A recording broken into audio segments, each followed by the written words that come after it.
পটুয়াখালী উত্তর বঙ্গোপসাগরে মেঘমালার কারণে উপকূলে বৃষ্টিপাত অব্যাহত, বন্দরে সতর্ক সংকেত বহাল। প্রতিবেদক মোহাম্মদ মামুন হোসাইন, চ্যানেল পটুয়াখালী। পটুয়াখালীর সক্রিয় মৌসুমী বায়ুর প্রভাবে উত্তর বঙ্গোপসাগরে মেঘমালা তৈরি অব্যাহত রয়েছে। এ কারণে পটুয়াখালীতে গত 5 দিন ধরে মাঝারি থেকে ভারী বৃষ্টিপাত অব্যাহত রয়েছে। টানা বৃষ্টিতে বিভিন্ন স্থানে জলাবদ্ধতার সৃষ্টি হয়েছে। শহরের বিভিন্ন সড়কে পানি জমেছে। অনেকের বাসা বাড়িতে পানি উঠেছে। বৃষ্টির পানিতে তলিয়ে আছে আমন ক্ষেত।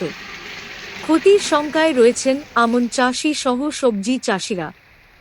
এদিকে বঙ্গোপসাগরে মেঘমালা তৈরি অব্যাহত থাকায় উপকূলীয় এলাকা দিয়ে ঝড়ো হাওয়া বয়ে যাওয়ার শঙ্কা করছে আবহাওয়া অফিস। তাই পটুয়াখালীর পায়রা সহ দেশের সব সমুদ্র বন্দরে 3 নম্বর স্থানীয় সতর্ক সংকেত দেখিয়ে যেতে বলা হয়েছে। সকল মাছ ধরা ট্রলার সমূহকে উপকূলের কাছাকাছি থেকে সাবধানে চলাচল করতে বলা হয়েছে।